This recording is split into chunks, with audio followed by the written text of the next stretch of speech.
हम लोग माधुर कादम्बनी से पढ़ रहे हैं तृतीय अमृत वृष्टि 17वां सेक्शन और हम लोग 18वें दिन पे हैं। आज का टॉपिक है, क्या नामापराधी व्यक्ति का गुरु धारण करना व्यर्थ है। वो तो नामापराध करेगा, और नामापराध इस मतलब पॉइंट ये है कि अगर किसी के नामापराध हुए हैं तो फिर उसके लिए कोई होप है क्या, बात ये कहना चाहते हैं, या उसके लिए कोई होप ही नहीं है। तो ऑब्वियसली उत्तर है कि होप तो सभी के लिए है। उत्तर उसको डिटेल में एनालिसिस किया जाएगा। कल चर्चा ये हुई थी कि नाम की कृपा से सभी अनर्थों का नाश हो जाता है।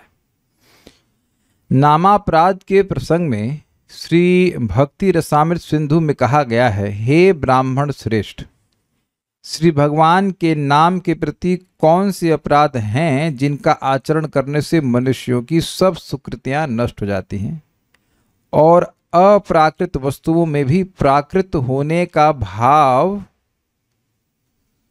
ला देते हैं।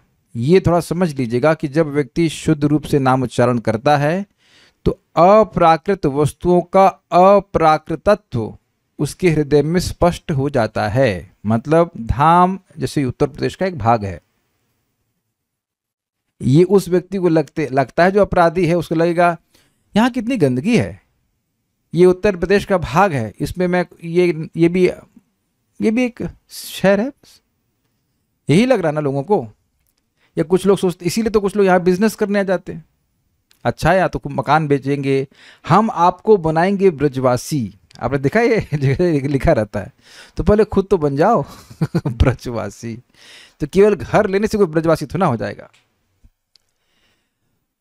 यहां उसकी भौतिक धारणा रहेगी। जैसे जो हमारे भौतिकतावादी संबंधी हैं वो जानते हैं कि हम लोग 2 घंटा टाइम खराब करते हैं, एटलीस्ट 2 घंटा टाइम खराब करते हैं कि नहीं, हरे कृष्णा बोलने में। हरे कृष्णा, आपको ये अच्छा लगा, आपको ये अच्छा लगा, आपको ये अच्छा लगा, आपको ये अच्छा लगा। अब एक व्यक्ति कोई 2 घंटे तक रोज ये बोले तो उसे पागल नहीं कहेंगे। तो वह क्योंकि स्वाभाविक रूप से अपराधी हैं तो नाम का अप्राकृतत्व, ट्रांसेंडेंटल नेचर उनको नहीं समझ में आएगा। सिंपल सी बात है। ये हम लोगों ने हरिनाम चिंतामणि में सीखा था कि नाम के प्रभाव से भगवान का रूप, गुण, लीला आदि सभी का अप्राकृतत्व, दिव्य स्वभाव हृदय में प्रकाशित होता है। और यही अर्थ है दिव्य ज्ञान हृदय प्रकाशिता। जैसे आप सभी लोगों को किसी न किसी एक दिन जप बहुत अच्छा लगा होगा, तो वो जप का अच्छा लगना आपके उस संबंधी को नहीं समझ में आ सकता जिसका संबंध भगवान से कभी रहा ही नहीं। And you also can't explain. वेदवादिनी, कभी जब अच्छा लगा है आपको? मायके बताइए जी प्रभु तो जी। कैसा था वो? आंवले का स्वाद था कि नींबू जैसा था कि तहरी जैसा था? ये छोले, राजमा छोले तो बड़े अच्छे लगते हैं आपको, राजमा चावल जैसा था, कैसा था वो? कुछ बताइए, मैं तो बदअजीब हूँ, समझ में नहीं आ रहा। ऐसा कोई हाँ, यस, हाँ, यस। ऐसा कोई टेस्ट नहीं था। ऐसा कोई, इसका मतलब कोई टेस्ट नहीं था। इन्हें क्या बोला? ऐसा कोई टेस्ट नहीं था। अच्छा, मतलब ये इन सब वो तो जैसा नहीं, taste रॉकेट फाउंटेन चॉकलेट जैसा तो नहीं था ना? तो आप देख रहे हैं कि मीठा, आप कैसे, तो मीठा लगा, तो मीठा का मतलब रसगुल्ला। अब आप देखिए, अगर मैं बद्ध जीव हूं तो मैं कैसे गैस करूंगा कि इनको अच्छा लगने का क्या मतलब है? आप लोगों को भी कभी जब अच्छा लगता है, अच्छा लगता है, क्या मतलब बेटा इसका? अच्छा लग रहा है तो चॉकलेट की तरह है कि आलू के पराठे की तरह, क्या है बताइए, कुछ समझ ही नहीं आ रहा है। सुगंध आ रही है, क्या हो रहा है? तो आप अनुभव कर सकते हैं कि ये सब चीजें दिव्य हैं। यह भगवान की कथा परम पूज्य राधा गोविंद महाराज समझाते हैं कि बाह्य लोग सोचेंगे ये लोग पागल हैं, एक आदमी बोल रहा है बाकी लोग सुन रहे हैं, एक आदमी बोल रहा है बाकी लोग सुन रहे हैं। एक वक्त बोल रहे हैं, बिल्कुल सही, मन को शांति मिलता है। ये बंगाली है मन को शांति मिलती है बेटा, मिलता नहीं है। इट इज ओके, बंगाली में मिलता है कुछ आपस में मिल जाते हैं। मन को शांति मिलती है शी इज स्त्रीलिंग। हाँ, सुख मिलता है, शांति मिलती है, उसका अनुभव व्यक्ति कैसे कर सकता है? जो बद्धजीव है। तो जो अपराधी व्यक्ति, ध्यान दीजिएगा कि आप लोग इस कैटेगरी में बिल्कुल नहीं है। बिल्कुल नहीं का मतलब ऐसे अपराधी नहीं है कि अब एकदम सब कुछ प्राकृत लग रहा है। Does that make sense? जैसे कि जहाँ जो लोग वृंदावन में रह रहे हैं, भक्ति कर रहे हैं, अब बाहर अगर 1 दिन 2 दिन भी जाकर रहने को पड़ता है, वहाँ चाहे एसी मिले चाहे सब कुछ मिले, लेकिन अब वहाँ मन नहीं लगता है। तो यहाँ कुछ अनुभव कर रहे हैं, यू कांट एक्सप्लेन, लेकिन कुछ ऐसा अनुभव कर रहे हैं धाम में कि आपको बाहर जाने का मन नहीं करता है। आप देखेंगे यहाँ कुछ भी मत करिए लेकिन बोर नहीं होते। I mean even if you don't have any service, just hang around, भाई रहना भी तो सेवा है ना, इसलिए बोर नहीं हो रहे हैं। ये है अनुभव। एक दो भक्त तो हम नाम ले रहे हैं, जानकी माता जी पहले आई थी जब शादी नहीं हुई थी, तो आई वो गौशाला में क्लास वास सुनी कुछ दिन, तो जब जा रही थी तो खूब रो रही थी, मेरा मन है मैं यहीं रह जाऊं। राधा रानी सुन ली, उनके बाद शादी हो गई, अब यहीं रह रही हमेशा के लिए। बट कुछ ही समय के लिए कोई व्यक्ति आए और एकदम ऐसे रोने लग जाए जैसे मायके से लड़की रोती है, ऐसा तो नहीं होना चाहिए। एक भक्त और है रूपानुगा प्रभु, वह भी आए और उनकी पत्नी भक्ति करती है, लेकिन ऐसा नहीं कि बहुत भक्ति को जानती हूँ ऐसे नहीं। लेकिन मेरे सामने वो दोनों मिल बात कर रहे थे आके, फिर वो जब जाने का समय हुआ तो एकदम फूट फूट के रो रही थी, एकदम आंसुओं से रो रही थी। हम नहीं जाना चाहते, हम यहीं रहेंगे, हम यहीं रहना चाहते। ऑब्वियसली जानती कि अभी तुरंत तो नहीं रह सकती यहाँ पे। शायद बहुत से भक्तों का अनुभव हुआ होगा कि आप वृंदावन आए चाहे 1 या 2 दिन के लिए भी, तब भी लगता है कि यहीं रह जाए, ना जाया जाए यहाँ से। कुछ लोगों का ऐसा अनुभव हुआ है, I mean you feel like that, yes. तो आप देखिए कि आप लोग भक्ति कर रहे हैं, ऐसे अपराधी होते तो यहाँ रहने का मन ही नहीं करता, और अपराधी नहीं हैं इसलिए कुछ अनुभव है। You get some experience of transcendence, explain नहीं कर सकते। तो इसलिए आप घबराइए मत कि आप ऐसे, हम में से कोई भी ऐसा नाम अपराधी नहीं है कि बिल्कुल आप जुटा पड़ा अपराध करने में। सम ऑफेंसेस आर डेफिनेटली देयर, लेकिन ऐसा भी नहीं कि एकदम घोर अपराधी हैं। लेकिन फिर भी एक बात यहाँ कही जा रही कि जब व्यक्ति बहुत अपराध करता है तो जो भगवान का चिन्मयत्व है, भगवत संबंधी हर वस्तु स्पिरिचुअल होती है, भगवान की बात हो, भगवान के नाम इत्यादि सब कुछ है, वह भगवान उसको कवर कर लेते। एग्जाम्पल देता हूँ आपको, जैसे शिशुपाल था, शिशुपाल भगवान श्री कृष्ण को देखता है लेकिन भगवान श्री कृष्ण के अद्भुत दिव्य सौंदर्य का अनुभव नहीं कर पाता है। कभी आपने यह भी अनुभव किया होगा कि अब भगवान के सामने खड़े हैं और बड़ा आकर्षण अनुभव होता है, और कभी कभी हम लोगों को देखा जाता है कि लोग घड़ी देख रहे होते हैं, भगवान को नहीं, कब मंगल आरती फिनिश होगी, ऐसा भी अनुभव देखा जाता है। लोग आपस में बातें करने लगते हैं। तो भगवान आपके सामने है तो अन्य से आप क्या बात करेंगे, कैसे हो यार, ठीक हो यार, भगवान सामने खड़े कहेंगे यार तुम क्या कर रहे हो, मेरे देखने है कि इसकी आरती हो रही है कि नहीं। ये सब बातें तो ऐसा नहीं कि मैं थ्योरी में बोल रहा हूं, देखा गया है ऐसा। तो पॉइंट इज दैट कि अगर व्यक्ति अपराध करता है तो नरक तो नहीं जा सकता, लेकिन जो मुख्य लाभ है भगवान की नामोच्चारण का कि जो भक्ति संबंधित वस्तुएं, उनका चिन्मयत्व, उनकी स्पिरिचुअल नेचर, वह उस व्यक्ति से कवर्ड रहता है। ये बात यहीं पे कह रहे हैं, ठीक है। और श्री भगवान के गुण नाम आदि तत्काल प्रेम प्रदाता होकर भी अनेक काल पर्यंत श्रवण और कीर्तन करने से भी जिन अपराधों के कारण वे अपना फल प्रदान नहीं कर पाते, वे कौन से हैं। मतलब ऐसा अपराध जिसकी वजह से भगवान का भक्ति का मुख्य फल नहीं मिलता।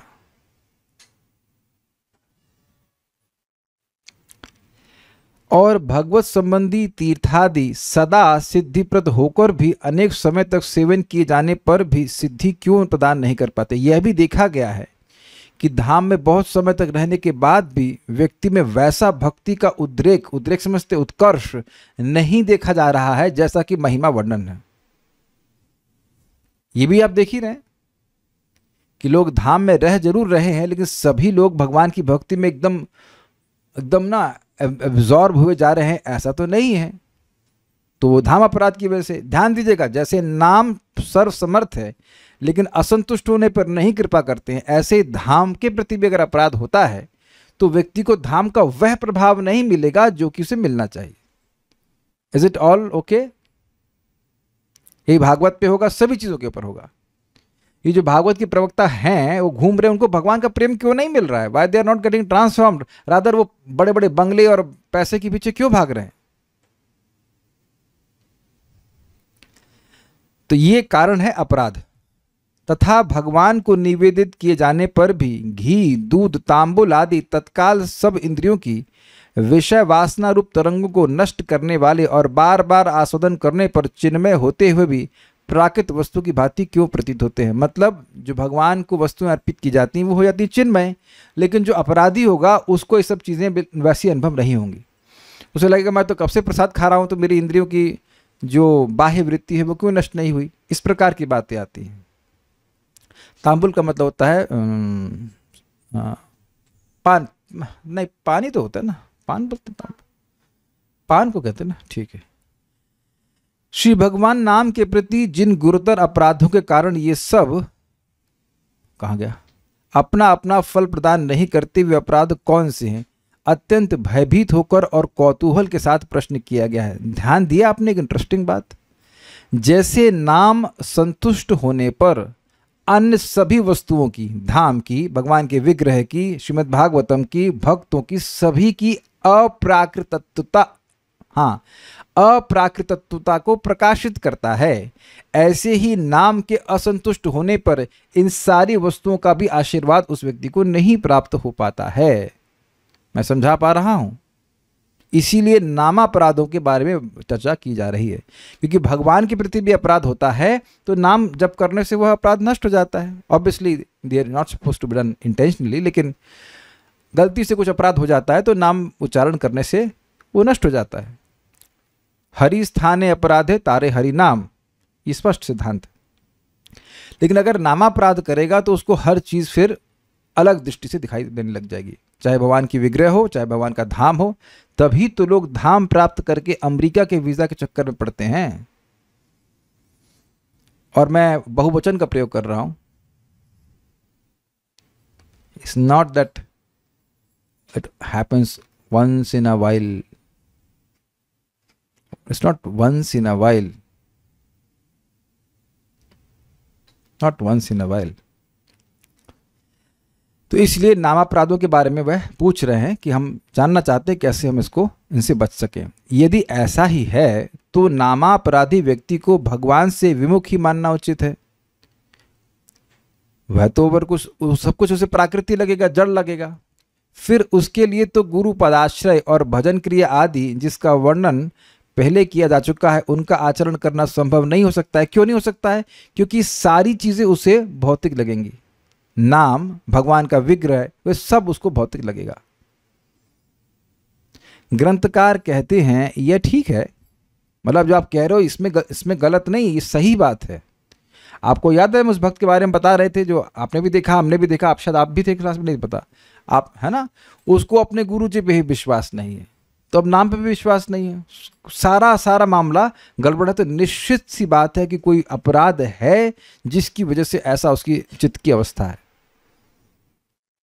तब वो क्या करेगा? तो भजन नहीं करेगा।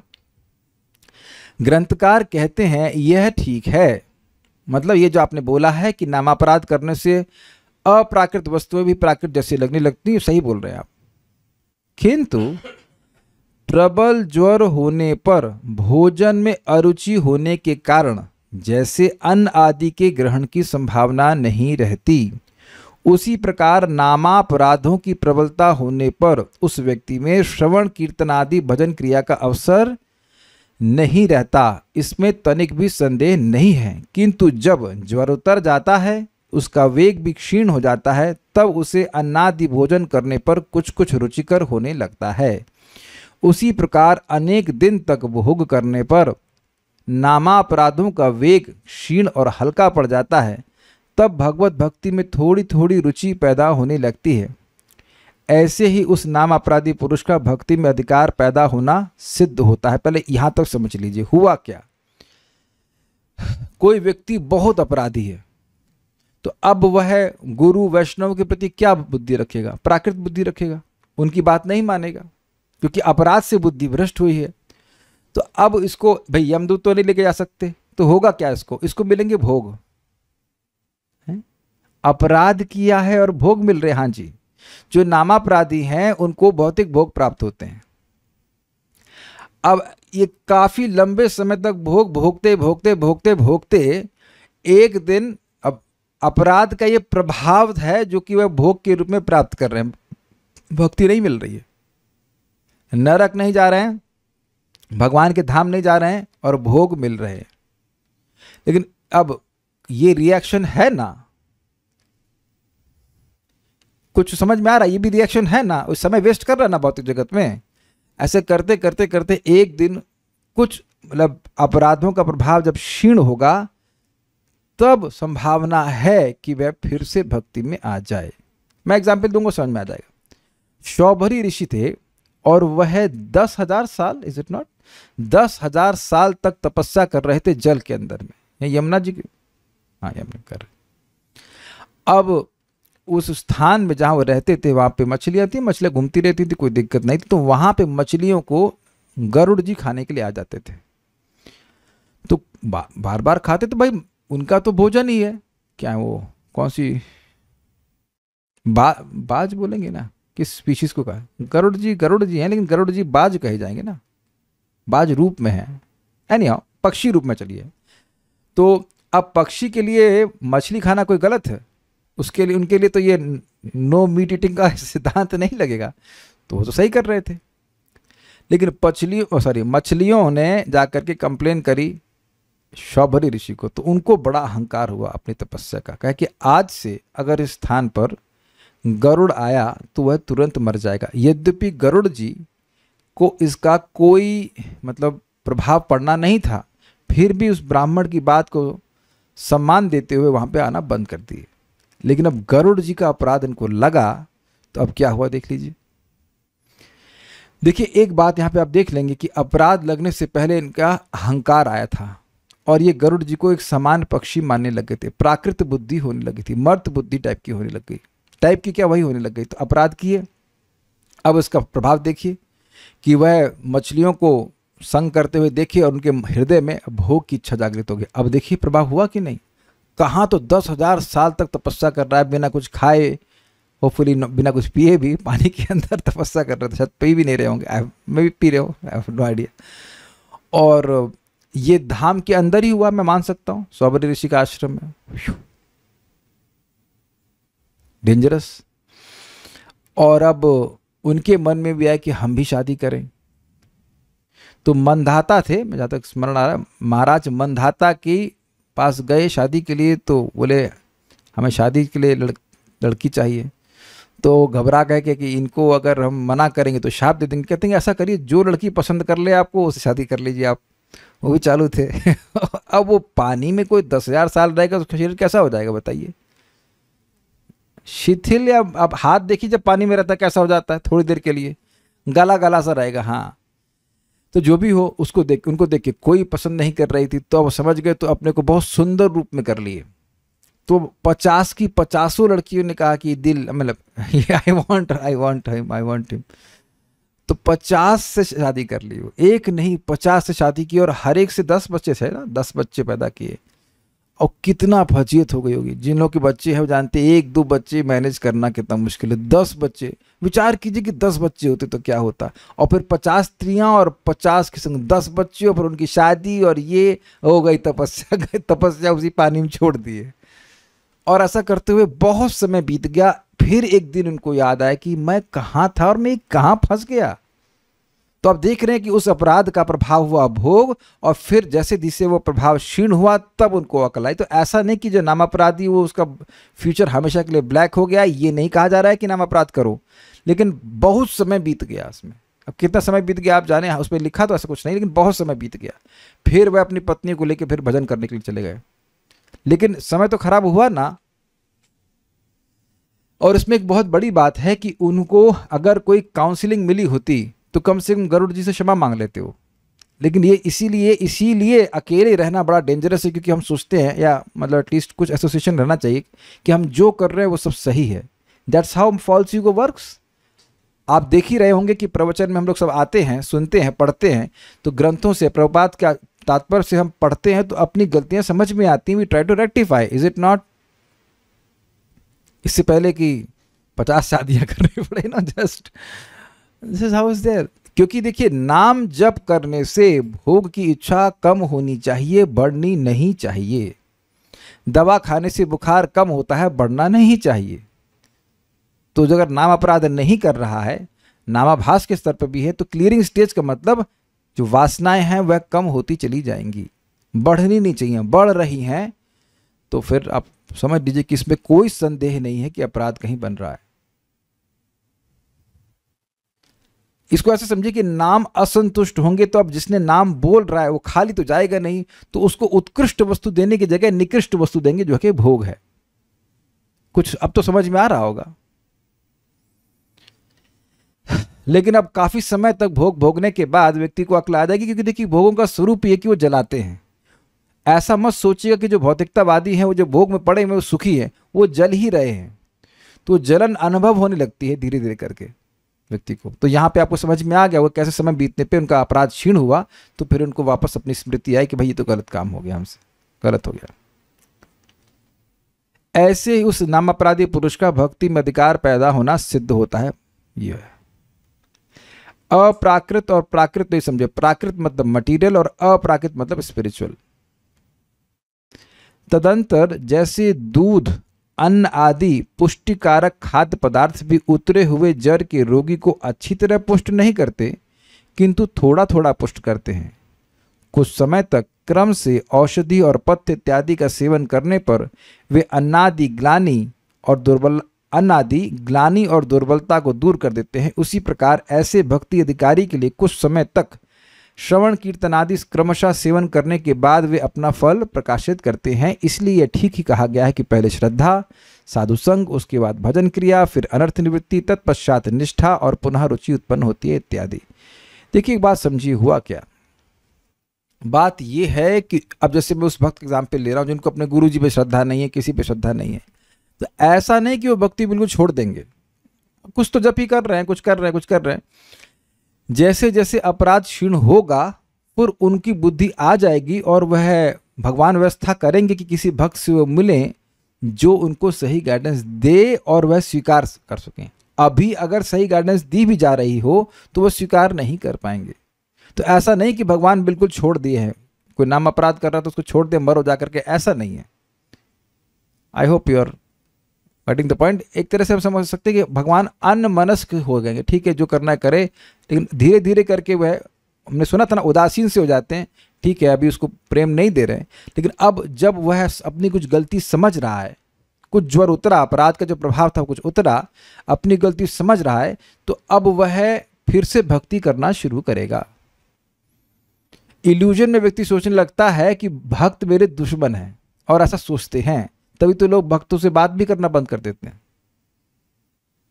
हम जानते हैं कि एक भक्त है वो बड़े भक्ति में, इनको डावाडोल है, डावाडोल क्या मतलब डोल ही रहे हैं, मतलब वो गड़बड़ हो रहा है।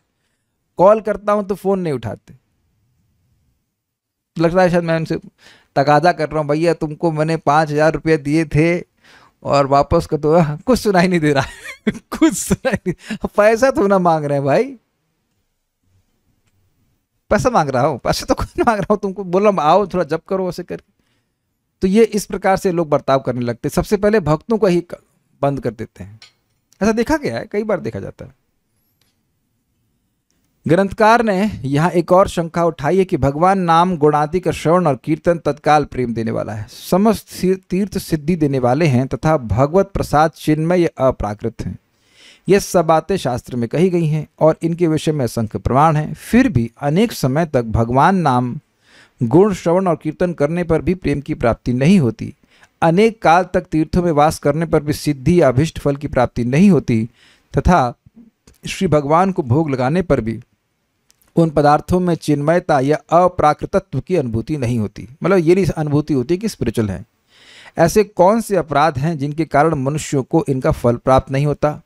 और यदि यह बातें ठीक हैं कि अपराधों के कारण भगवान नाम, तीर्थवास और भगवत प्रसाद अपना कुछ भी फल नहीं देते, तो ये कहा जा सकता है कि फिर अपराधी मनुष्यों को श्रवण कीर्तन भजनादि करने की ही क्या आवश्यकता है, जब ये फल देंगे ही नहीं। तो फिर यहाँ पे इनका आश्रय लेने का मतलब क्या है, धाम में रहने का क्या मतलब है, प्रसाद खाने का क्या मतलब है और जप करने का क्या मतलब है? क्योंकि हम तो अपराधी हैं, हमें तो कुछ देंगे नहीं है।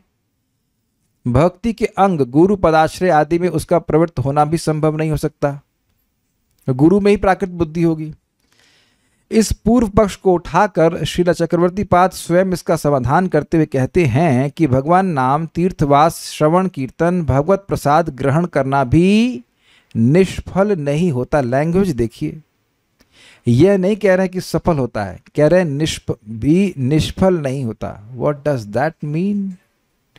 निष्फल ना होना और सफल होने में अंतर है। सफल होने का मतलब है कि आपको प्रेम मिल गया, लेकिन निष्फल नहीं होने का मतलब है कि अभी आपके भगवान का प्रेम अभी तुरंत नहीं मिला है, लेकिन ऐसा नहीं कि ये व्यर्थ जा रहे हैं, ग्राउंड तैयार हो रहा है, ग्राउंड तैयार हो रहा है। उन्हें अपना अपना फल, उनमें अपना अपना फल देने की शक्ति नित्य विराजमान है। नाम में, भगवान के प्रसाद में, धाम में, सभी में भक्ति देने की शक्ति है। ऐसा कोई दिक्कत नहीं कि उनमें खत्म हो गया। फिर भी वे अपनी शक्तियों को किस लिए प्रकाशित नहीं करते, इसके संबंध में श्रील चक्रवर्ती ठाकुर कह रहे हैं, इसके पहले कहा गया है कि निरअपराध व्यक्तियों के लिए भगवत प्राप्ति के केवल मात्र 2 सोपान अर्थात 2 लेवल हैं, नाम ग्रहण और वैकुंठ आरोहण। नाम बोला, वैकुंठ की प्राप्ति। किंतु निरपराध व्यक्ति इस विश्व में अति विरल हैं। अपराध से ही इस देह की सृष्टि हुई है, ये समझ में आ रहा है। कौन सा अपराध किए जिससे इस देह की सृष्टि हुई? भगवद वैमुख्य, भगवान से विमुख होना ही मूल अपराध है। भगवान की सेवा करने की इच्छा ना होना ही ये मूल अपराध है, इससे बाकी सारे अपराध आ रहे हैं। अपराध से उत्पन्न हुआ था अनर्थ, और अनर्थ का मतलब क्या था? जो अर्थ नहीं है। तो अर्थ क्या है? कृष्ण और कृष्ण की प्राप्ति की इच्छा या कृष्ण की सेवा की इच्छा, यह अर्थ है। तो आप समझ सकते हैं कि बैक ट्रैक कीजिए, अपराध से अनर्थ उत्पन्न होता है, अर्थात कृष्ण की सेवा के इतर इच्छा होती, अलग इच्छा होती, कृष्ण की सेवा नहीं करनी है। तो आप ये देख सकते हैं कि मैं अभी बिल्कुल देख सकता हूं कि भगवान की सेवा की इच्छा भी है और कुछ ऐसी इच्छाएं हैं जिसका भगवान से कोई संबंध नहीं है। तो स्वाभाविक सी बातें अर्थ हैं। अगर भगवान की सेवा के अलावा और कोई इच्छा नहीं होती तो मैं भगवान की सेवा के अलावा और कुछ कार्य करता ही नहीं। This very simple, you have to be honest about it. हाँ, ऐसा है। तो अब भगवान की सेवा के इतर जो इच्छाएं हैं उसी से देह की सृष्टि होती है। ये समझने में कोई कठिनाई है? भाई कुछ भोग की इच्छा रह गई थी पिछले जन्म में, तभी ना ये शरीर प्राप्त हुआ है। ये तो समझने में कठिनाई नहीं है। तो इसलिए ये कहना कि हम अपराधी नहीं है, ये बात तो संगत नहीं। आप भी कल पूछ रहे थे, तो जो भी जगत में घूम रहा है वो अपराधी है मान के चलिए। बहुत रेयर कोई होगा कि ऐसा अपराधी ना हो। अतएव सभी के प्राक्तनी मतलब पुरातन अथवा आधुनिक अपराध कुछ कम या अधिक हैं ही। इसे कहते हैं न्यूनाधिक, किसी के थोड़े हैं, किसी के अधिक हैं। इसलिए श्रद्धा से प्रेम प्राप्ति के जो 9 सोपान कहे गए हैं वह युक्ति संगत है। मतलब ये जो बताया गया है श्रद्धा से सिस्टम, वह अपराधियों के लिए ही है। Is it make sense? कोई कहे कि अपराध कर रहा है तो उसके लिए उसको भक्ति करने से क्या फायदा होगा? नहीं नहीं, भक्ति है ही अपराधियों के लिए। कुछ ग्रहण कर पा रहे हैं? जो अपराधी नहीं है उसको क्या नाम बोला, सीधे वैकुंठ चला जाएगा। लेकिन जो अपराधी हैं, क्रमशः उनके अपराध की निवृत्ति के लिए उन्हीं के लिए भक्ति का प्रोसेस है। सिंपल सी बात। इसलिए ऐसा नहीं सोचना चाहिए कि ये जो प्रोसीजर है ये किसी अपराधी व्यक्ति पर कार्य नहीं करेगा, अपराध को ही ठीक करने के लिए है। इसी बात को हम लोग गीता में सुन चुके हैं। प्रभुपाद जी का 9वें अध्याय का तात्पर्य, इसमें वो वेदांत सूत्र से कोट करते हैं, असकृत अभ्यासात और कर्मणि प्रकाशश्च अभ्यासात। हाँ, ऐसे था कि एक से अधिक बार अभ्यास करना चाहिए। यद्यपि एक बार बोलने की महिमा है, लेकिन एक से अधिक बार अभ्यास क्यों करना चाहिए? क्योंकि जीवात्मा के अपराध होते हैं। एक दूसरा, प्रकाशश्च कर्मणि अभ्यासात, ये जो कर्म है, ये आध्यात्मिक कर्म है, इनका अभ्यास बार बार करने से जो दिव्य ज्ञान है वह हृदय में प्रकाशित हो जाता है कि नाम कैसे अपने नामी से अभिन्न है, कैसे भगवान का प्रसाद दिव्य है, कैसे धाम दिव्य है। ये सारी बातें समझ में आने लगती हैं। प्रमाण एक और आपको दूंगा, जैसे कि कालिया भी तो साधक नहीं था, लेकिन धाम में रहने मात्र से उसको भगवान के चरण रज की प्राप्ति हुई। तो यद्यपि वो अपराधी था, धाम के लोगों को मार भी दे रहा था, हम ये नहीं कह रहे कि मारना चाहिए, लेकिन मार रहा था वो, फिर भी भगवान की कृपा हुई। ये बात समझना चाहिए, नहीं तो और कोई उसका पुण्य नहीं दिख रहा था। श्रील ग्रंथकार महोदय दृष्टांत के द्वारा इस विषय को परिस्फुट कर रहे हैं। परिस्फुट मतलब क्लियरली समझा रहे हैं। नामापराध वर्णन के प्रसंग में एक श्लोक कहा गया है, केते पराध विप्रेन्द्र नामनो भगवतः कृता विनग्नन्ति निर्णाम कृत्यम प्राकृतम ही आनयन्ति ही। बोलिए, हे विप्रश्रेष्ठ, श्री भगवान के नाम के प्रति कौन से अपराध हैं जिनके आचरण के कारण मनुष्यों की सब सुकृतियां नष्ट हो जाती हैं और अप्राकृत वस्तु में प्राकृत बुद्धि हो जाती है? ये भी देखा गया है कि लोग अपने दीक्षा गुरु से ही वैर करने लगते हैं। हम उसको डिटेल में नहीं बताएंगे, मन खट्टा होता है, लेकिन ऐसा देखा गया है। ये अपराध के चलते ही होता है। आगे पढ़िए। श्रील ग्रंथकार स्वयं उपरोक्त श्लोक की व्याख्या कर रहे हैं। शास्त्रों में देखा जाता है कि श्री भगवान के गुण नाम आदि श्रवण कीर्तन मात्र से ही मनुष्य तत्क्षणात प्रेम लाभ कर धन्य हो जाते हैं। श्रीमद् भागवत के प्रारंभ में ही देखा जाता है, सद्यो हृदयवरुद्ध तेत्र कृत भी शुश्रूष भी तत्क्षणात्। ईश्वर भगवान तुरंत ही एक कृतभी के हृदय में अवरुद्ध हो जाते हैं। जैसे उसकी भागवतों को सुनने की इच्छा होती, तो उसका आचार्यों ने बड़ी सुंदर व्याख्या करी है कि जो कृतभी है, जो पुण्यात्मा है, जो पवित्र आत्मा है, उसके हृदय में भगवान तुरंत प्रकट हो जाते हैं। और जो थोड़े अपराधी हैं, वह भी अगर भागवत सुनने की इच्छा रखते हैं तो भगवान प्रकट होते हैं, लेकिन थोड़े समय के बाद, क्योंकि हृदय अपवित्र अधिक है। लेकिन हो दोनों जगह जाते, तो अब समन्वय हो गया। जो अपराधी नहीं है उसको भागवत सुनते ही भगवान का प्रेम मिल जाएगा, और जो अपराधी हैं उनको बार बार भगवान का नाम, भगवान की कथा सुनना होगा, तो इससे हृदय पवित्र होगा, फिर भगवान की स्फूर्ति होगी। इसीलिए शास्त्र में कहा है कि दिन रात नाम उच्चारण करना चाहिए। काहे? जिनके अपराध हैं वह अपराधों को नष्ट करने के लिए नाम करेंगे, ठीक। जिनके अपराध नहीं है वह अपने प्रेम को बढ़ाने के लिए नाम उच्चारण करेंगे। हरे कृष्णा कृष्णा कृष्णा हरे हरे, हरे राम राम राम हरे हरे। और यह भी हमें समझ लेना चाहिए कि जितना हम भक्ति में संलग्न होंगे, नामोच्चारण करेंगे, उतना संभावना कम है कि हम नाम अपराध करेंगे, बल्कि जो अपराध है वो और कम होते चले जाएंगे। जो व्यर्थ की बात करेंगे तो संभावना है कि किसी वैष्णव की निंदा हो जाएगी। ये बात, इसलिए जीव को उलझाए रखना चाहिए भगवान का नाम बोलने में, नहीं तो सो जाओ। फालतू चीज, चुप रहो, कह रहे हो चुप रहो, ठीक है, लेकिन व्यर्थ बात नहीं करना चाहिए, ठीक है। पढ़िए। अर्थात श्रीमद् भागवत के श्रवण की इच्छा करने वाले पुण्यात्माओं के हृदय में श्री हरि तत्क्षणात अवरुद्ध हो जाते हैं। प्रेम के अतिरिक्त भगवान कभी भी किसी के हृदय में अवरुद्ध नहीं होते। हाँ, इसका मतलब है कि भागवतम सुनने से ही प्रेम की प्राप्ति हो जाती है, तो ये महिमा बताई जा रही है। हाँ, इसलिए श्री हरि के गुण नामादि वर्णन में श्रीमद् भागवत के श्रवण की इच्छा करने मात्र से प्रेम उदय की फलश्रुति देखी जाती है। उसी प्रकार पुराण में श्री वृंदावन आदि धाम में भी प्रेम प्रदान की शक्ति का वर्णन है।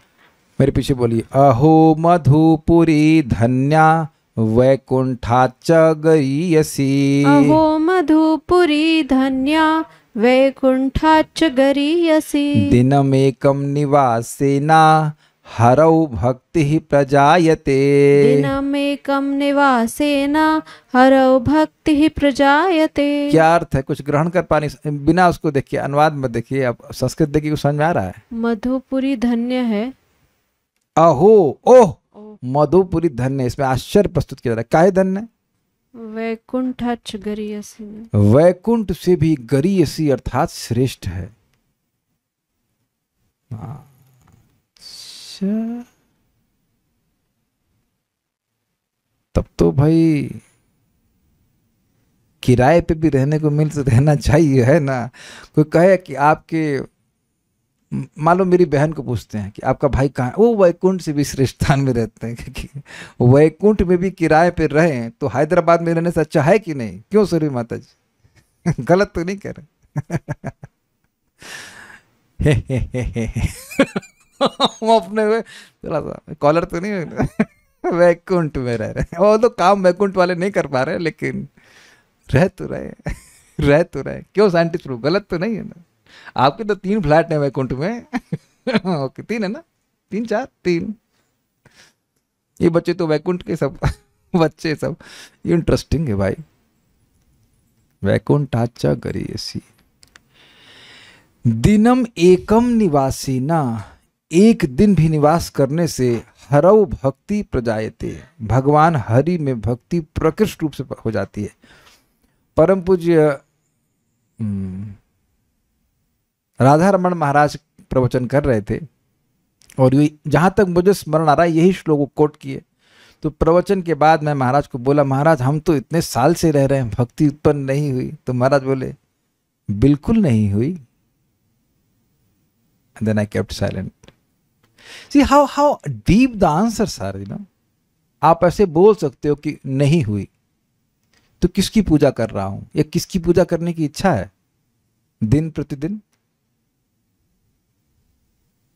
बहुत बार ऐसा भी होता है कि आप बाहर किसी को बहुत प्रवचन कीजिए, वो नहीं मानता है, लेकिन एक बार वृंदावन आ जाता है तो उसका मन परिवर्तित हो जाता है।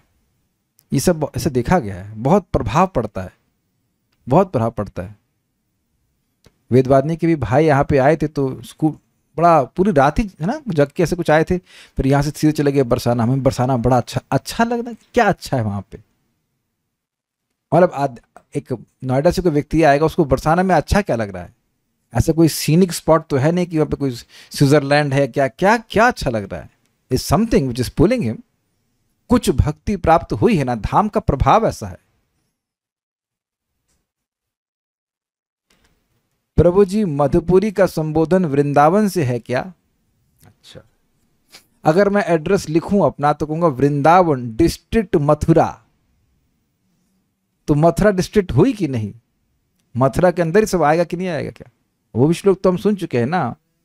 वैकुंठा जनित वरा मधुपुरी तत्रापि रासो सवात, वृंदावन उदार पाणि रमणा तत्रापि गोवर्धन, राधा कुंड मिहापि गोकुलपते, प्रेमामृत प्लावनात् कुर्यादस्य विराजतो किरीतटे सेवाम विवेकिना। कहा इसमें भी ग्रेडेशन है। मथुरा से श्रेष्ठ वैकुंठ से श्रेष्ठ मथुरा है, मथुरा से श्रेष्ठ वृंदावन है, वृंदावन से में श्रेष्ठ गोवर्धन से श्रेष्ठ से मतलब उसमें भी श्रेष्ठ राधा कुंड, ऐसे करके है।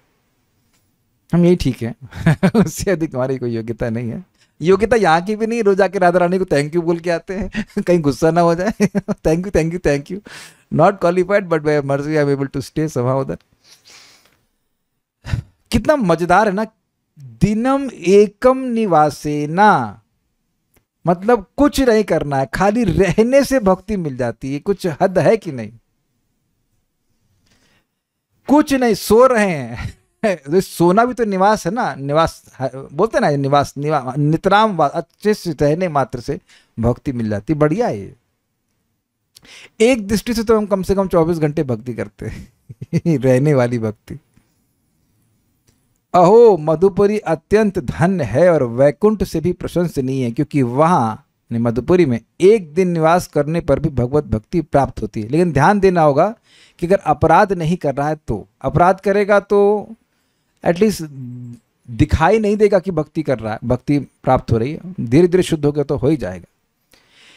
इसी प्रकार भगवान निवेदित महाप्रसाद की महिमा भी अपूर्व है। श्री उद्धव महाशय ने श्री कृष्ण से कहा है, मेरे पीछे बोलिए, त्वयोपभुक्त सृग गंध वासोलंकार चर्चिताः, त्वयोपभुक्त सृग गंध वासोलंकार चर्चिताः, उच्चिष्ट भोजिनो दासस्तव मायाम जयेमहि, उच्चिष्ट भोजिनो दासस तव मायाम जयेम ही। अर्थात आपकी उपभुक्त माला, जो माला भगवान ने पहनी है, गंध वसन मतलब वस्त्र या अलंकार के द्वारा अलंकित होकर आपके उच्चिष्ट भोजी दास हम आपकी माया को जय करेंगे। समझे बात?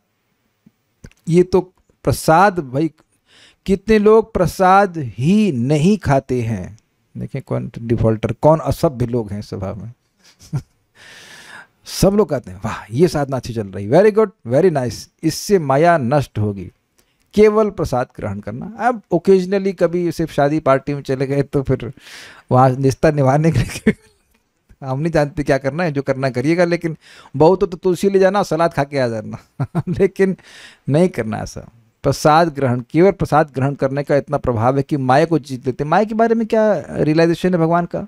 मम माया दुरत्यया, उस दुरत्य माया को प्रसाद खा खा कर जीत लेते हैं। इसलिए किसी का लीवर डाउन हो तो ठीक कर लो, नहीं तो ये सेवा भी नहीं कर पाएंगे।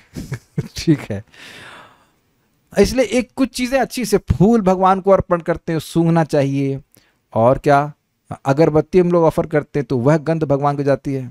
हमको बड़ा मज़ा आता है, जैसे मैं अगरबत्ती जलाता हूँ तो समा होता है, ऐसा क्यों होता है कि धुआं सारा भगवान की तरफ जाता है। आई वेरी वेरी हैप्पी, जैसे वैसे अगरबत्ती अर्पण कर रहा हूँ, समा ऐसा लग रहा है भगवान खींच लेते हैं अपनी तरफ, पहले मैं सूंघूंगा। उसके बाद तो उसके बाद हम लगा देते हैं तो पूरे रूम में वो खुशबू आ जाती है। तो वो सूंघ सूंघ करके व्यक्ति माया से पार चला जाएगा। अब जो अभक्त है कहेगा अरे ज़्यादा बोल रहे हैं। अलंकार और वस्त्र तो हम भगवान के नहीं स्वीकार कर पाते हैं, इन द सेंस हम लोग अब भगवान का कुर्ता तो नहीं पहन सकते हैं। To look very wild, you know, Krishna can wear so many things. आप भगवान के विग्रह देखते ही हैं, राधा श्याम सुंदर और मतलब श्याम सुंदर कृष्ण बलराम जो कपड़ा पहनते हैं वह तो हम लोग के लिए थोड़ा कठिन होगा पहनना, या माला भी पहन लेंगे तो अजीब सा लगेगा, वो तो नहीं करते। लेकिन प्रसाद खाने में कोई दिक्कत नहीं, एटलीस्ट अभी करना चाहिए।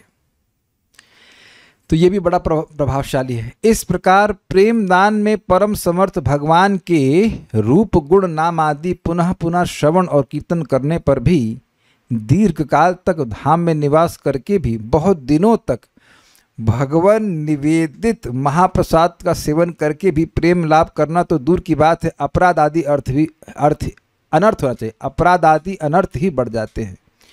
अब ये भी ऐसा मत सोचे कि नहीं होता है, कह रहे हम विनोद के लिए बोल रहे हैं। परम एक सन्यासी बोल रहे थे कि हो काफ़ी संभावना है कि इस्कॉन में रहते हुए मैं 1 टन पनीर खा गया हूँगा। 1 टन ना, इतना पनीर बनता है। पर आज यह मर गया तो पनीर, और ये जी गया तो ये पनीर, उसके बाद इसके व्यास पूजा तो फिर पनीर, उसके बाद डिसअपेयर तो फिर कांस्टेंट पनीर पनीर। इसलिए कभी हम लोग जब किसी के जाते थे और वो पनीर बना देता तो उकता जाते हैं, पनीर क्यों बनाया, तुम टिंडे की सब्जी क्यों नहीं बनाते ना, जस्ट एकदम चिढ़ जाते हैं। आप लोग को शायद ऐसा अनुभव नहीं होगा, घरों में पनीर कम बनता है, पता नहीं, मंदिर में बहुत बनता है, बहुत ज़्यादा बनता है, देख के चिढ़ मच जाती। तो अब इतना प्रसाद खाने के बाद तो मन व्यक्ति का पवित्र होना चाहिए। तो अब यह क्यों देखा जा रहा है कि भक्त लोग झगड़ा करते हैं, कभी कभी भक्त मारपीट करते हुए भी दिखते हैं? तो ये तो अनर्थ के बढ़ने का ही लक्षण है ना। पॉलिटिक्स में क्यों पड़ जाता है व्यक्ति? और ऐसा मत सोचिएगा कि ऐसा नहीं होता है, इसमें कोई ये निंदा की बात नहीं की जा रही है, ये होता है, ये हो जाता है, इसको कह रहे हैं। प्रभुपाद जी तात्पर्य में लिखते हैं कि अगर इस्कॉन के भक्त ये ग्रंथ नहीं पढ़ते हैं जो दिए जा रहे हैं तो वो प्रसाद खाएंगे, सोएंगे और उनका पतन हो जाएगा। They will eat, obviously they will eat prasadam only, eat, sleep and fall down. आप लोग वेदाव्यास में चाहोगे तो वेदाव्यास में सर सिर के दिखाऊंगा, चैतन्य चरितामृत में है, एकदम आंखों के सामने है वो चीज प्रपात लिखी हुई। If they don't read this books they will eat, sleep and fall down. एक बात समझिए, प्रसाद तो प्रसाद है, लेकिन प्रसाद का शरीर में शक्ति नहीं देता है। तो अगर विवेक नहीं होगा तो उस शक्ति का हम दुरुपयोग भी तो कर सकते हैं, और लोग करते भी हैं। मैं लोगों से मेरा मतलब है भक्त लोगों की बात है। परम पूज्य राधानाथ महाराज को एक भक्त ने इनवाइट किया प्रसाद के लिए, और महाराज प्रसाद पाए, और उसके बाद महाराज बोले, hopefully I will engage myself in Krishna's service by the energy which I will get from this prasadam. See the humility of a devotee. महाराज कह रहे हैं कि मुझे उम्मीद है कि इस प्रसाद से जो मुझे शक्ति प्राप्त होगी उसे मैं कृष्ण की सेवा में ही लगाऊंगा। अब इसकी डेप्थ समझ रहे हैं स्टेटमेंट की? विचार कीजिए कि जो भक्त प्रसाद प्राप्त कर रहा है वो खा किसका झूठा रहा है? कृष्ण का। और उसके बाद वो कार्य किसका कर रहा है? वो खुद प्रश्न कर ले, वो खुद उसको धारण करना पड़ेगा विवेक कि मैं खा रहा हूं किसका, और उसको खाने के बाद कार्य किसका कर रहा हूं। Very heavy, is it not? Very heavy.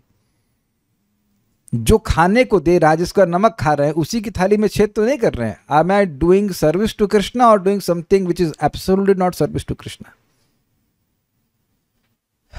आप लोग ऐसे हो नहीं, लेकिन अगर कुछ हम लोग सभी में ऐसा कुछ ना कुछ एलिमेंट रह सकता है तो उस पर थोड़ा विचार करना चाहिए।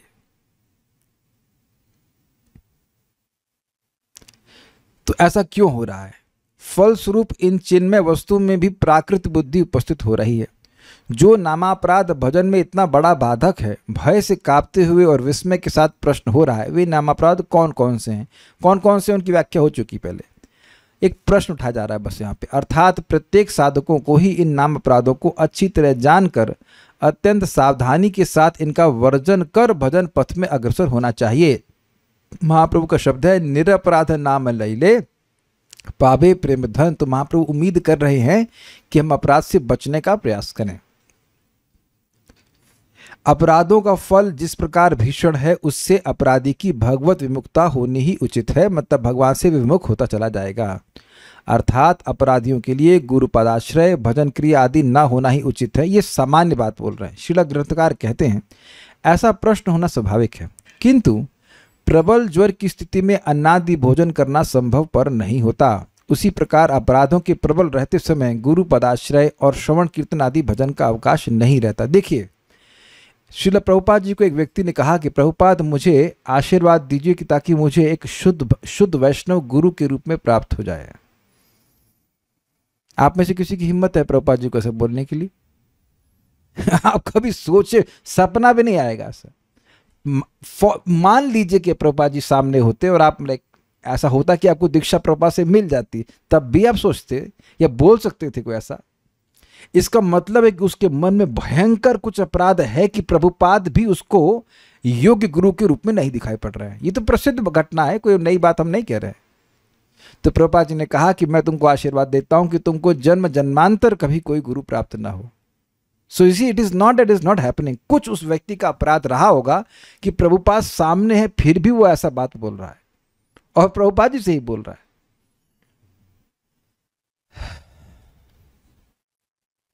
तो अभी ज्वर जो है वो बहुत बढ़ा हुआ है,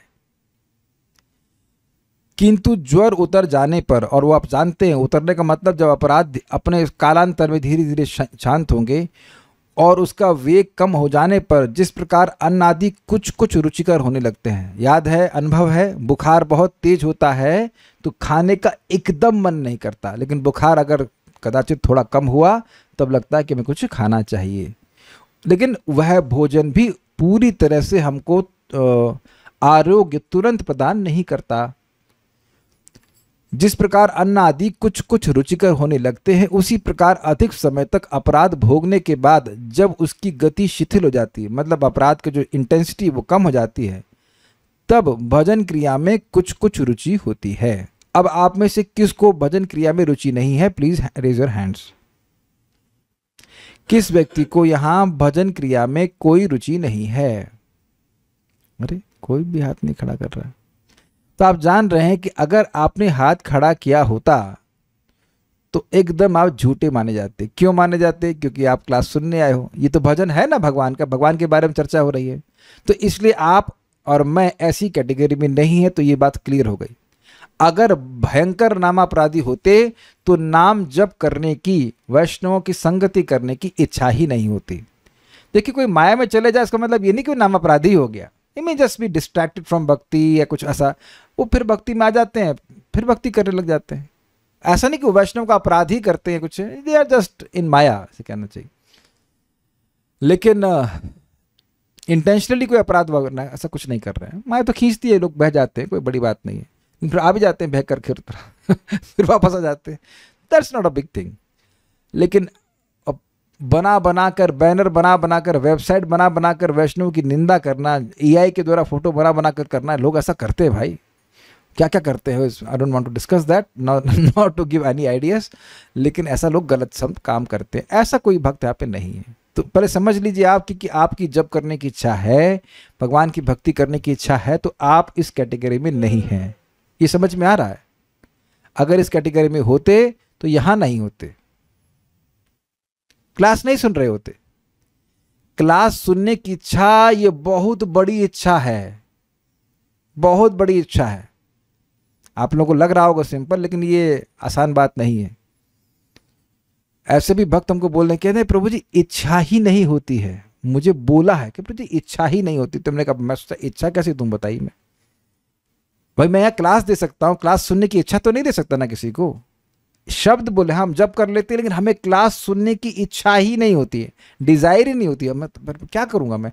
तब मैं समझा ठीक है जप करते रहिए, some day desire will come, वो पुण्य फलीभूत होगा तो समझ में आने लग जाएगा। इसीलिए मैं एक भक्त को समझा रहा था कि देखिए कोई नया व्यक्ति भी है, लेकिन अगर उसकी कथा सुनने में रुचि है तो ये समझ लीजिए कि वो ऑर्डिनरी व्यक्ति नहीं है। जिसकी कथा में रुचि है वो भक्ति से च्युत हो ही नहीं सकता है। It is impossible. उसकी श्रद्धा बनी रहेगी, बल्कि और बढ़ती रहेगी। उसको खूब आराम से भक्ति करने में कोई दिक्कत नहीं होगी। अगर विश्वास है कि हम भगवान का दर्शन करने जा रहे हैं, मूर्ति का नहीं, तो उत्साह रहेगा कि नहीं? कैसा उत्साह रहता है वेदवाद में आपका? राधा रमन के दर्शन करने जाती हैं, कैसे क्या देखने जाती हैं आप? डॉल देखने जाती हैं। तो आप देख रहे हैं कि श्रद्धा है, विश्वास है, तभी ना कोई व्यक्ति जाएगा। आप मेरी बात समझ रहे हैं? श्रद्धा है यानी इच्छा है, इच्छा बलवती है तो फिर आगे कुछ भी नहीं, सारे काम आसान होते हैं। और इच्छा नहीं है तो व्यक्ति घर के बाहर भी नहीं निकल पाता है। अग्रीड? तो अब उसका तो निर्माण कथा करती रहेगी, तो फिर कमी क्या आएगी? कोई दिक्कत नहीं है। ठीक है। पुनः ज्वर उतर जाने पर और उसका वेग कम होने पर भी पुष्टिकर खाद्य इत्यादि उसको विशेष पुष्टि नहीं करते हैं, थोड़े परिमाण में ही पुष्ट करते हैं। उसी प्रकार अपराध की गति मंद होने पर भी श्री कृष्ण के गुण नामादि का आस्वादन या अनुभव विशेष रूप से नहीं होता, कम परिमाण में होता है। अभी समझे बात? किसी का बुखार थोड़ा कम हुआ है तो क्या तुरंत ही वो पास्ता पिज्जा सब खाना शुरू कर देगा? उसको थोड़ा थोड़ा कुछ देते हैं, जौ का आटा या थोड़ा थोड़ा देते, तो धीरे धीरे वह शक्ति प्राप्त करता है। भाई सभी को बुखार हुआ है कि नहीं, और सब इस उदाहरण को, दृष्टांत को समझ रहे हैं। You can't immediately start eating heavy things, और खाएंगे भी तो क्योंकि डाइजेशन स्ट्रांग नहीं है तो वैसा पोषण नहीं मिल पाएगा। सबको समझ में आ रही बात? तो उसी प्रकार से अब अपराध है भी पहले किसी व्यक्ति का, अब चलो अपराध क्षीण हुआ तो नाम जप कर रहा है, तो इसका मतलब यह नहीं कि तुरंत ही उसको अब एकदम आनंद प्राप्त होने लग जाएगा जो प्रेम का है। उसे अभ्यास करना पड़ेगा और क्रमशः क्रमशः उसको पुनर् स्वास्थ्य का लाभ हो जाएगा। इसी ठीक है। और यह भी उसको देखना होगा कि वे और अपराध नहीं करे। सिंपल बात है, वैष्णवों की निंदा नहीं करना, मतलब नहीं करना, खत्म। Is nothing complicated. अपनी वाणी को उलझाए रखें भगवान की बात में, सिंपल सी बात। कथा सुनते रहिए, अपना काम करते रहिए, and do not associate with those people और devotees who are into talking प्रचल्प। सीधी सी बात। देखिए मैं इसीलिए यहां पे ना सामने लिखा रहता हूं कि ये सामने लिखा जो हुआ है उससे बात साउथ पोल में ना चली जाए। पढ़ते जाओ समझाते जाओ, पढ़ते जाओ समझाते हो, खत्म। हाँ चलो भाई अपने घर जाओ, खत्म कहानी। मैंने हमेशा देखा है कि जब कोई व्यक्ति बिना किताब लिए मुझसे बात करेगा तो कुछ वह किताब के बाहर की ही बात करेगा। Always always it has happened.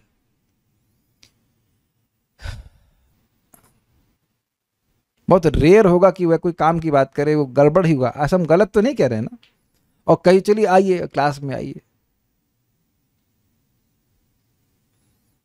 बहुत रेयर ऐसा होता है।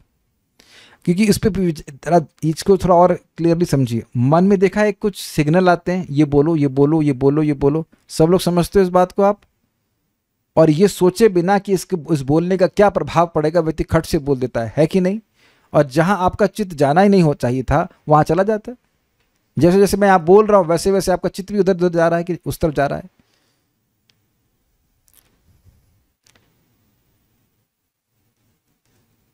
So mostly people are not responsible.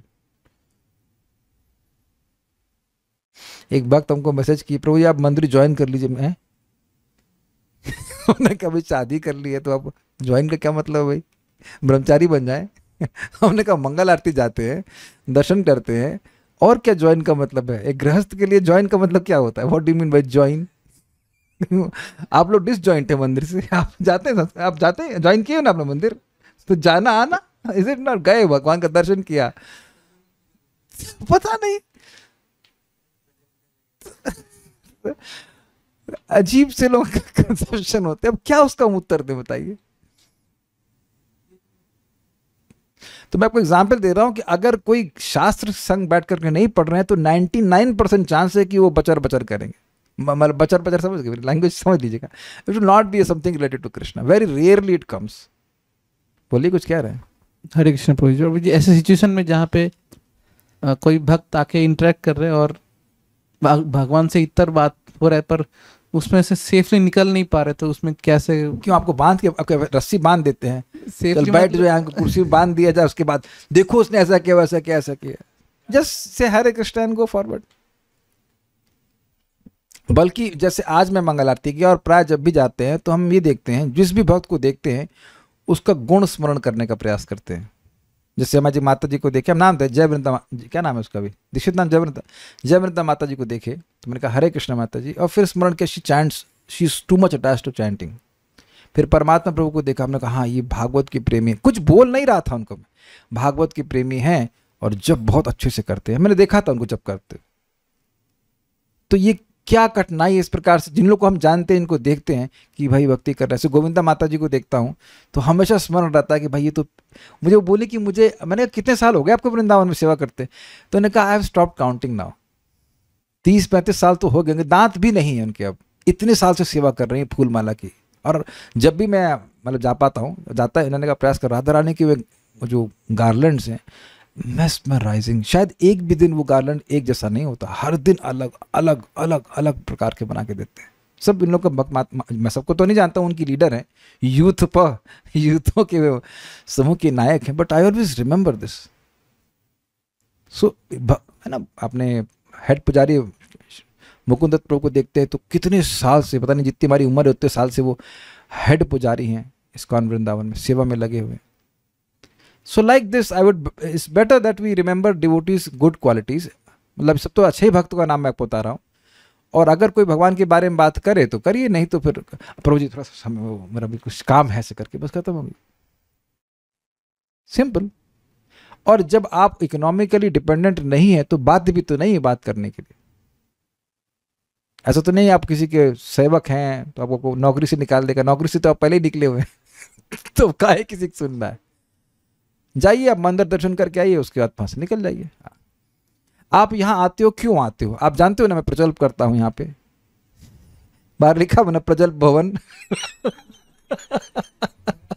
तो आप जान रहे हैं कि यू टॉक अबाउट कृष्णा, तो बस अब देख लीजिए, पहचान लीजिए कि कौन व्यक्ति क्या देगा आपको।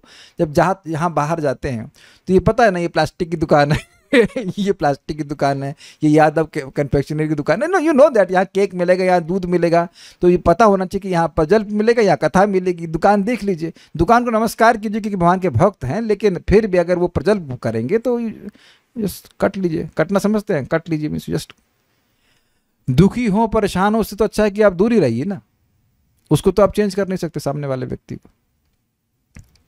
अधिक समय तक ज्वर के लिए उचित औषध और पथ्य इत्यादि का सेवन करते रहने पर जिस प्रकार रोग दूर हो जाता है, उसी के अनुरूप देह की पुष्टि साधित होती है। इसलिए लगे रहिए। इसी को भागवत में बोला गया 1.1.3 में, पिबत भागवतम रसम आलयम। आलय मतलब बेहोश हो जाना। तो तब तक भागवत सुनते रहिए जब तक आपको बेहोशी ना आने लगे, नॉट बिकॉज ऑफ कमजोरी है ऐसा कुछ, लेकिन इतना आनंद आए कि आप बेहोश हो जाओ। तो प्रश्न है कि आप बेहोश हो जाएंगे तो सुनेंगे कैसे? तो होश में आइए, फिर सुनिए और फिर बेहोश हो जाइए। मतलब जब तक ऐसी अवस्था ना आ जाए आप करते रहिए। बहुत गंभीर बात बता रहा हूं। भगवान गीता में कहते हैं प्रत्यक्षावगमम धर्मम सुसुखम कर्तव्यम। भक्ति का अनुभव प्रत्यक्षता होता है। ये स्वर्ग की तरह नहीं है कि आपको मरने के बाद ये अनुभव होगा, समझे बात? इसलिए भक्ति का अभ्यास तब तक करते रहें जब तक शास्त्रों में जो फल वर्णित है वह आपको प्राप्त नहीं हो जाता, बिकॉज ये अनुभव गम्य ज्ञान है। भाई एक अमेजिंग बात बोली थी मुकुंदत प्रभु ने, श्रीमान मुकुंदत प्रभु प्रभुपाद जी के शिष्य। What ever has been described in Shastra is within the range of experience of a devotee। समझे बात? जो भी शास्त्र में भक्ति की महिमा और भक्ति के अनुभव का वर्णन किया गया है वह सब भक्ति के आप अभ्यास करते रहेंगे तो आपको क्रमशः वह सामने साक्षात अनुभव होगा। बस कमी कुछ है तुम्हारी भक्ति की है।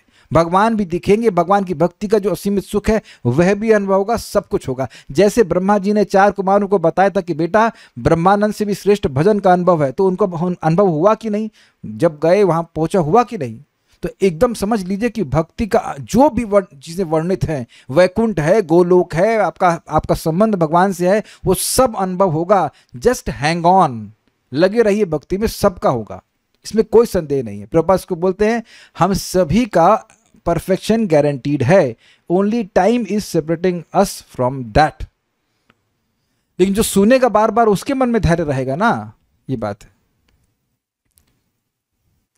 तो लंबे समय तक भक्ति करनी होती। उसी प्रकार अपराधों के लिए महाऔषधि स्वरूप श्री नाम, श्री गुरु, श्री वैष्णव की निष्कपट रूप से सेवा करते करते अपराध नाश के तारतम्य से, मतलब जितनी मात्रा में अपराध नष्ट हुआ है, क्रमशः भजन की परिपुष्टि एवं भजन रस में आस्वादन की चमत्कारिता जग उठती है। ये समझे, एकदम आश्चर्यचकित करा देने वाला अनुभव होगा। देखिए जैसे एक स्पष्ट बात है, हम स्पष्ट कह रहे हैं, एक व्यक्ति आए, उनके एक रिश्तेदार भी साथ में है, दोनों डिवोटी हैं। तो जो भक्त आए थे वो रेगुलर भागवत में आते हैं, कथाओं में आते हैं, उनको बड़ा अच्छा लगता है। तो जो दूसरे रिश्तेदार आए वह अभी नए नए आए हैं, तो उन्हें समझ में नहीं आई मेरी बात कि मैंने क्या कहा। तो समझ में नहीं आई का मतलब है कि जो हम बातें बोल रहे हैं शास्त्र की, भागवत की, उसका जो रस था वो पकड़ नहीं पाए, कैच किया। और आप सभी लोग जानते हो कि आप लोग बार बार आ रहे हो भागवत सुनने के लिए क्योंकि आप लोगों को मजा आता है। अच्छा, अस्वस्थ ये का यह भी अर्थ है, अच्छा, so you are able to relate it. तो आप देख रहे कि भागवत के संबंध में दो स्टेजेस हो गए ना, दो भक्तों की। अब वो भक्त भी अगर बार बार सुनते रहेंगे तो उनको भी आस्वादन होने लग जाएगा। मैं बिल्कुल स्पष्ट बोल रहा हूँ। परम पूज्य राधा गोविंद महाराज के प्रवचन हुआ करते थे, मुझे अच्छे से जन्माष्टमी का प्रवचन हो रहा था और बड़ा लंबा प्रवचन हुआ जाए, हमको मन में सोच रहे थे, नया डिवोटी, महाराज इतना लंबा क्यों बोल रहे हैं, वाई मतलब क्यों इतना लंबा, भूख लग रही है ना, नया डिवोटी को ज़्यादा तकलीफ होती, इतना लंबा क्यों बोल रहे हैं, ऐसा क्या है इस श्लोक में, इतना क्यों बोल रहे हैं। तो अब थोड़ा थोड़ा, महाराज का लेवल तो बहुत हाई है, थोड़ा थोड़ा समझ में आता है कि भागवत कितनी रुचिकर है। तो नए व्यक्ति को ऐसे ही लगता है। तो धीरे धीरे जैसे जैसे अपराध नष्ट होंगे वैसे वैसे आपको कथा में रुचि उत्पन्न होती चली जाएगी, ठीक है ना। इसलिए श्री भगवान के गुण नाम आदि में तत्क्षणात प्रेम दान में परम सामर्थ्य रहने पर भी, साधकों में अपराध का अस्तित्व रहने पर, श्रद्धा, साधु संग, भजन क्रिया, अनर्थ निवृत्ति, निष्ठा आदि स्तर का वर्णन सुसंगत ही हुआ है।